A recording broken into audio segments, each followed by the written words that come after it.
మాట్లాడాలి. చంద్రబాబు నాయుడు దగ్గర ఉందంట, పవన్ కళ్యాణ్ బెదిరించారంట, ఇవన్నీ గాలివార్తలు కాదంటారా? అలాగే బెంగళూరులో ఒకరిని తీసుకెళ్లి కొట్టారంట, చెంపలు వాసేటట్టు ఒక మీడియా మెయిన్ ఆయన్ని కొట్టారంట, వీడియోలు భవితవ్యం అంతా ఉందంట, అదెవరో శ్రియా అంట హీరోయిన్, రకరకాల గాలివార్తల గురించి మనం మాట్లాడుకోకూడదు కదా. మన దగ్గర ఉన్న మీరు ఇప్పుడు మీ దగ్గర ఆధారం ఏమైనా ఉంటే, అమ్మాయి అంటే బాధితురాలు, మీ దగ్గర ఆధారాలు ఏమైనా ఉంటే, ఇప్పుడు పోసాని మీరు అన్నారు ఇందాడ, పోసాని కృష్ణమురళి గారి దగ్గర ఏ ఉన్నాయి ఆయన మాట్లాడారు, ఆ టైప్లో ఏదన్నా మాట్లాడండి. మిగతా ఆయన మాట్లాడుతుంది దేనికి? నేను అనేది ఏంటంటే గాలి వార్తల్ని ఎవరు నమ్మొద్దని చెప్తా ఉన్నా. గాలి వార్తలు మీరు ప్రసారం చేస్తూ ఉన్నారు కదా. ఆడపిల్ల ఎవరైతే మాట్లాడారో దాని గురించి వినండి. చెప్పండి. అక్కడ సున్నితంగా సార్, ఇక్కడ పూనం కౌర్ గారి మీద మాకు ఎటువంటి చెడు ప్రేమ లేదు. ఆవిడ ఒక స్త్రీ, ఆవిడకి జరిగినటువంటి అన్యాయాన్ని మనం అందరూ కూడా సపోర్ట్ చేయాలి. ఆవిడకి ఎన్నిదనుగా మనం ఉండాలి. నిజంగానే మిమ్మల్ని ఎవరు బ్లాక్ మెయిల్ చేస్తున్నా, మిమ్మల్ని బెదిరించినా, నిజంగా మీకు తాయిలాలు ఇస్తామన్నా, నిజంగా మీకు పవన్ కళ్యాణ్ మీద లేకపోతే ఇంకో సమ్ XYZ మీద ఏ లేనిపోయిన అలిగేషన్ చేయమంటే నీకు చేశానన్నా మీరు బయట పెట్టచ్చు, అది మీ రైట్స్, మీకు కాదు అట్లా.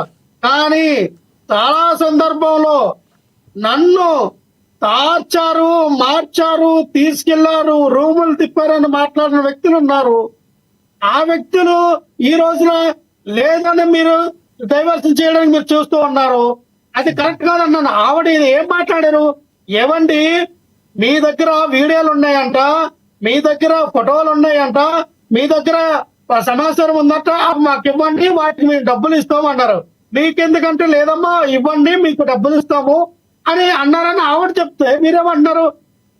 ఇచ్చారండి, కావాలని నాతో అబద్ధం ఆడించారండి, ఆవిడేదో చెప్పినట్టుగా మీరు మాట్లాడుతూ ఉన్నారు. అంటే దానికి దీనికి ఎంతో అదే కదండి మాట్లాడింది. మీరు చెప్పిన దానికి కంప్లీట్ ఆపోజిట్ మాట్లాడుతున్నారు.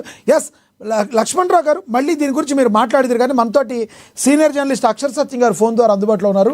ఒక్కసారి ఆయనతో మాట్లాడదాం. అక్షర్ సత్యం గారు నమస్తే అండి. అక్షర్ సత్యం గారు, ఎస్, మనతోటి లక్ష్మీకాంత్ గారు అందుబాటులోకి వచ్చారు, జనసేన నేత, ఆయనతో మాట్లాడదాం. లక్ష్మీకాంత్ గారు నమస్తే. లక్ష్మీకాంత్ గారు, గత 2 రోజుల నుంచి జరుగుతుంది మీకు తెలుసు. పూనం కౌర్ మాట్లాడిన మాటల్ని ఏ రకంగా చూస్తారు? ఆవిడ చేసిన వ్యాఖ్యలను ఎలా చూస్తారు మీరు? ముందుగా మీకు ప్యానల్ సభ్యులకి అందరికి నమస్తేనండి. నా వాయిస్ క్లారిటీగా ఉందా సార్? సార్ నా వాయిస్ క్లారిటీగా ఉందా? మీ వాయిస్ క్లారిటీగానే ఉంది, మీరు కంటిన్యూ చేయండి, మాట్లాడండి. సార్, రాజకీయాలు అనేది ఉన్నతనంతో చేసే విధానం ఉంటుంది. రాజకీయ నాయకుడు అనేది ఏంటంటే ప్రజల కోసం ఉండాలి, కానీ మంచి చేసే వ్యక్తుల మీద విషం చిమ్మడం కానీ, ఒక సినిమా రంగానికి సంబంధించిన వ్యక్తి ఏదో ఇవాళ మేలు చేద్దామని ప్రజల మధ్యకు వస్తా ఉంటుంటే ఇట్లాంటి ఆరోపణలు చేయడం అంటే మరి వీళ్ళేనా అని అనడానికి లేదు. ఎందుకంటే మనం ప్రత్యక్షంగా చూసింది అయితే లేదు సార్. ఎందుకంటే మీకు ఒక చిన్న విషయం చెప్పాలి. పంజాగుట్లో వైఎస్ రాజశేఖర రెడ్డి గారు సీఎం గా ఉన్నప్పుడు మేము కొంతమంది వ్యక్తులు ఆయన సీఎం గా ఉన్న టైంలో పవర్ హాలిడే అని ఒకటి ఇచ్చారండి. మీకు గుర్తుందో లేదా? ఇండస్ట్రియల్ ఏరియాకి వారంలో 2 రోజులు పవర్ హాలిడే అనేది ఉండేది. అవును.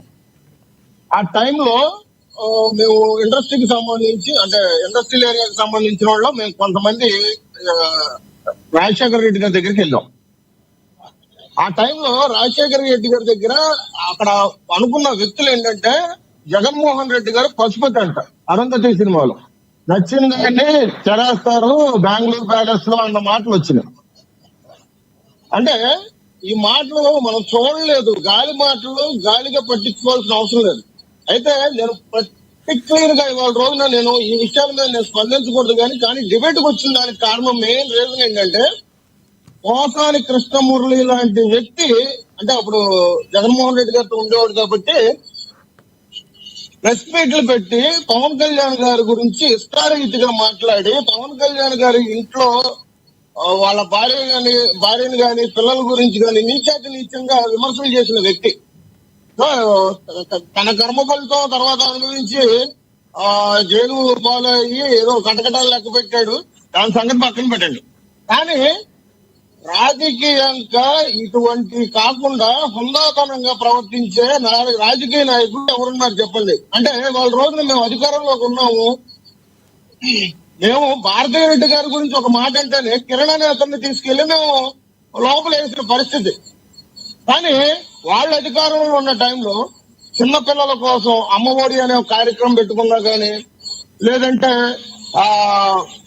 చిన్న చిన్న జగన్మోహన్ రెడ్డి గారు సంబంధించిన పథకాల గురించి ఆ ఊర్లో ఈ ఊర్లో పెద్ద పెద్ద సభలు పెట్టినప్పుడు గానీ వాళ్ళ వికృత చేష్ట ఎట్లా ఉంది అంటే, పెళ్ళాలనేవాళ్ళు, కార్లు మార్చేటట్టుగా అనేవాళ్ళు, ప్యాకేజ్ అనేవాళ్ళు, దత్తపుత్రులు అనేవాళ్ళు, ఇట్లాంటి మాటలన్నీ అని అని అని ఇవాళ రోజున వాళ్ళ కర్మఫలితం ఏమైపోయిందంటే 151 నుంచి 11కు పడిపోయిన పరిస్థితి అయిపోయింది. సో వాళ్ళ ఇవాళ రోజున 11కు వచ్చినా కానీ వాళ్ళ తీరు మారట్లేదు. అంటే ఇప్పుడు ఇందాక లక్ష్మణరావు గారు మాట అన్నారు, మరి డిప్యూటీ సీఎం హోదాలో ఉంది, ఆయన దగ్గర నుంచి థ్రెడ్ ఉందో లేకపోతే భయపడిపోయా అని ఆవిడ ఇవాళ రోజున ఇట్లాంటి వ్యాఖ్యలు చేసి ఉండొచ్చు అనే మాట మాట్లాడుతున్నారు. సార్ ఇక్కడ ఒకటి గుర్తుపెట్టుకోవాలి సార్, ఆడవాళ్లతో చేతగానితనంగా మేము రాజకీయాలు అయితే మేము చెయ్యట్లా, మమ్మల్ని అన్నా గానీ వాళ్ళ రోజున హుందాతనంతో మేము పట్టించుకోకుండా మేము మాకిచ్చిన 164 సీట్లు ప్రజాపాలన ఏ విధంగా చేయాలన్న అభివృద్ధి ఉద్దేశంతో మేము ముందుకెళ్తున్నాం. ఇవాళ ఒక రకంగా కూటమి ఏర్పడడానికి కూడా కారణం కూడా వీళ్ళ పాలన, వీళ్ళు చేసిన పాలన. మరి లోకేష్ గారు యువగళం మీద దాడులు చేయడం గాని, చంద్రబాబు నాయుడు గారు గాని జైల్లో పెట్టడం గాని, పవన్ కళ్యాణ్ గారిని ఇట్లాంటి విమర్శలు చేసి లక్ష్మీకాంత్ గారు ఇంకొకటి ఉంది. లక్ష్మణరావు గారు ఇందరూ మాట్లాడుతూ మరి ఏదైతే చంద్రబాబు నాయుడు గారి దగ్గర, లోకేష్ గారి దగ్గర, పవన్ కళ్యాణ్ గారి కొన్ని ఎవిడెన్స్లు ఉన్నాయి కాబట్టి బెదిరించి ఆయన్ని పొత్తులో ఉంచుకున్నారనే బయట మాట్లాడుకుంటున్నారని కూడా ఆయన మాట్లాడారు. దీనిలో వాస్తవం ఉందంటారా? సార్ వాళ్ళు అధికారంలో ఉన్నప్పుడే ఎవిడెన్స్లు ఉన్నాయి అని చెప్పేసి బయట పెడతా అన్నారు. ఇప్పుడు అధికారం లేదు, ఇప్పుడు పోనీ బయట పెట్టమని చెప్పండి. నేను చెప్తున్నా, మేము జనసేన నుంచి మేము సవాలు వేస్తున్నాం. వైసీపీ దగ్గర పవన్ కళ్యాణ్ గారికి సంబంధించిన ఏ ఆధారాలు అయితే ఉన్నాయో అవి బయట పెట్టమని చెప్పండి. సార్ గాలి మాటలు, గాలిగా మాట్లాడే విషయాలు మేము పరిగణలోకి తీసుకోము. పూర్తి ఆధారాలతో 2 చర్చలకు వస్తారో చెప్పండి, పూర్తి ఆధారాలతో మేము కూర్చుంటాం. కానీ ఇవాళ